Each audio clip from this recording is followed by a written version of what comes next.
Well, hello there. This is John Byrne with Poets and Quants, and I'm here with another one-on-one interview with an alum of a great business school, Michigan Ross. We have Noah Levin, who, I might add, has just recently been promoted to a really new and cool job. He's going to be VP of e-commerce at Whole Foods. Welcome, Noah. Hi, thanks for having me. A pleasure. Now, you went to Northwestern, and you were a certified poet majoring in radio, TV, film, and animate arts, I guess it's called, right? So does that mean you wanted to be an actor at one point in your life? I wanted to be a theatrical lighting designer, and I was for a little bit. I got to do lighting design and event production for the city of Chicago for a couple of years. And then I got to do it for McDonald's headquarters for a couple of years. I saw producing internal events, yeah. And I saw that you also worked with the Jewish Theater Ensemble. I was the artistic director of the Jewish Theater Ensemble my senior year in college. So what's a good Jewish boy like you going to business school for? Besides to make my parents happy? There's the secret. There it is. 4 years out of school, out of college, I was really liking my job, and I was getting exposure to meetings at McDonald's that were kind of opening my eyes a bit to a whole universe that I really hadn't considered in college. And I was doing event production for events that were actually like critical business meetings for McDonald's, where I saw decisions getting made, and I really wanted to be on the other side of that fence. And so business school for me was about accelerating that and also kind of broadening my scope of possibilities. I just didn't know what was out there. So I went into business school a solid undecided for my career. Wow. And why Ross? What was it about the school and the environment in Ann Arbor that drew you to it? Yeah, I mean, I think initially it was the environment in Ann Arbor. I had Michigan people in my family. I went to Ann Arbor for my sister's graduation from college and toured this brand new, beautiful building that Ross had just built. And that was the initial draw to apply and to consider it. But when I got in, I went to an event called Go Blue Rendezvous, which is the spring sort of welcome for admitted and potential students.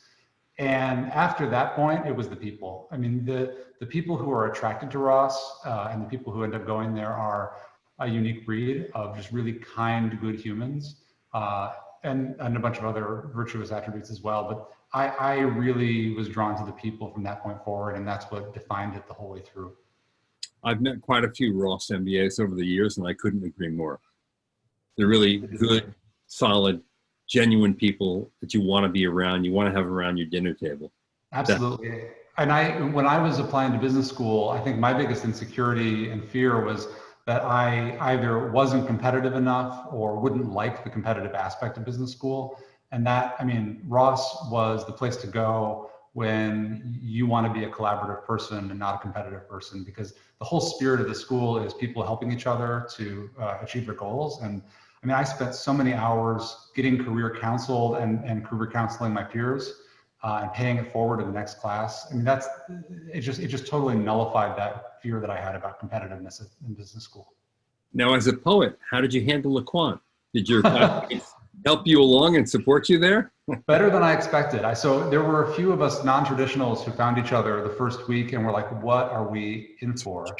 Folks who came from a creative background and suddenly found ourselves in this theoretically not creative environment. And a couple of things were true. One is some of us are quants too. It turns out that I am.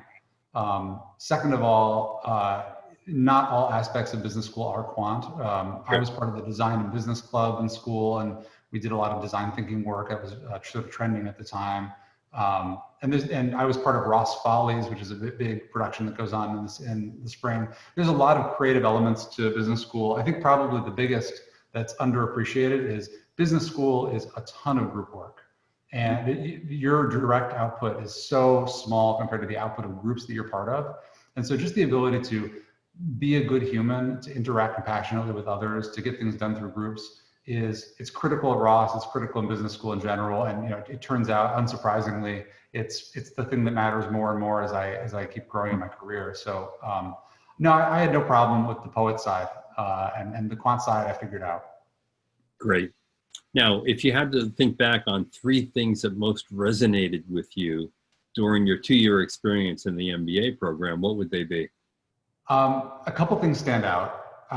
I think things you'd see in the brochure, I mean, MTrek was a really remarkable experience for me. It was a week prior to business school of traveling with 10 or so of my classmates. And, I think I was supposed to go to Thailand, and something was going on in Thailand at the time. Long story short, I ended up in Colorado. And it was not the trip that I had signed up for. But it was the most amazing trip, and a number of the people who were on that trip were in my wedding. Wow. I mean, I really met some of my lifelong friends in that 10-day experience, and then got to lead one the next year. I think another one that you would see on the website, if you were to be looking up Ross, is MAP, which stands for hang on, I got this, Multidisciplinary Action Project, I think. Exactly right. Okay, excellent. And doing that project was a real highlight. I got to go to YouTube and help them build a lifetime value model, which was an amazing experience for me. It gave me credibility on my resume pretty quickly, coming from a creative background. And I'm going to host my first MAP team next year at Whole Foods as my help. So it's great. a full circle thing. I think that those are the brochure things. And then if you really were to weight that against the full experience, so much of my experience at Ross was actually just about really great times in Ann Arbor, really good people who I've become lifelong friends with. And the career opportunities that it afforded me were just incredible. My life changed from that 2 years. And so it's hard to articulate that in a bullet point, but there was a lot there that was a remarkable part of my experience. Noah, did you have a favorite course? Okay, going back to the quant thing, I really liked a class called Marketing Engineering with Fred Feinberg. Wow. In MBA 1 year, we'd taken a marketing course that was a little bit, it was very framework oriented, my C's and my P's and all that. And it was a little bit too squishy for me. And so I took this marketing engineering class, which was Fred Feinberg, who's he sort of has a dry Matthew Broderick in the movie Election persona, and it was a really biting sense of humor. And he just cuts right to it and says, no, marketing is actually statistics. And here's how you really do a segmentation. And that for me was just it scratched every itch I had. I really loved that class. Now you entered not knowing what you would ultimately do with your MBA. I know. Yeah. So where was it in the scheme of things where you kind of discovered that, hey, I might like this? Well, I'll be honest, I took a scattershot approach to my career search in business school. I sort of soaked it all in. I went to pretty much every information session the first 3 or 4 months of business school. I think I decided to pursue consulting and decided against it maybe 6 times, which is typical, I think. And I ended up at Amazon for my internship largely because it seemed to scratch the itch that consulting would scratch, of giving me room to do different things over the course of a career and just be kind of smart in the general direction of problems. And I wasn't quite sure how it would turn out, but I loved my internship. And it set me on a course that has been I just feel so fortunate to have gotten to do what I've been doing. Wow, so you came right back from your summer internship with a job offer. I did, yeah. And that makes it a lot easier. and what's crazy is when you map it out, there were Rossers. I don't want to make it sound nepotistic, because I've had many people who have supported me in my career and who I've supported. But man, Rossers are there at every step of the way. So when I interned, I found my way to Amazon Fresh, which has become basically the seed of my career, because a Rosser was running it at the time. And the first person I ever managed at Amazon was a Rosser. When I was getting sort of antsy and I was exploring other options, I wanted to open a ramen shop. That was my life's dream for about a year in there. It was a Rosser who I knew at Amazon who connected me to a Rosser who had just sold his restaurant chain to help me explore that dream and decide that it wasn't actually a dream. And then my current VP is a roster. I just helped a roster who was on my team get promoted. So for whatever reason, just at every stage of Amazon, there's this special relationship between Amazon and Ross where it's just been incredible for helping me navigate and giving me little boosts of confidence and of opportunity at different points. So you're a living example of a network that really works. Yeah, I mean, I'm a total walking brochure. It's kind of embarrassing. I loved my experience in Ross, and especially given how dramatically different my career is now from what it was before. It's so clear what Ross did for me in my career that I'm just like super grateful for the experience, and it holds a really special place in my heart, sort of to this day, 10 years later. That's really terrific. It is said that jobs at Amazon are like, small CEO jobs because the company gives so much, leeway to MBA recruits. Did you feel that way? I mean, you've now had or will have 6 different jobs, which obviously means 5 promotions since you've been there after graduating in 2012. Did you feel like a little CEO in each of those jobs on some level, or what? On some days, yeah. I mean, maybe no. So six is probably. It's funny to put a number to it because, as far as I'm concerned, I basically just sat down at a desk and my job just kept changing. Which in the online grocery space, you can imagine, 8 years ago, it was an experiment. Selling lettuce on the internet was not. We weren't sure it was going to work.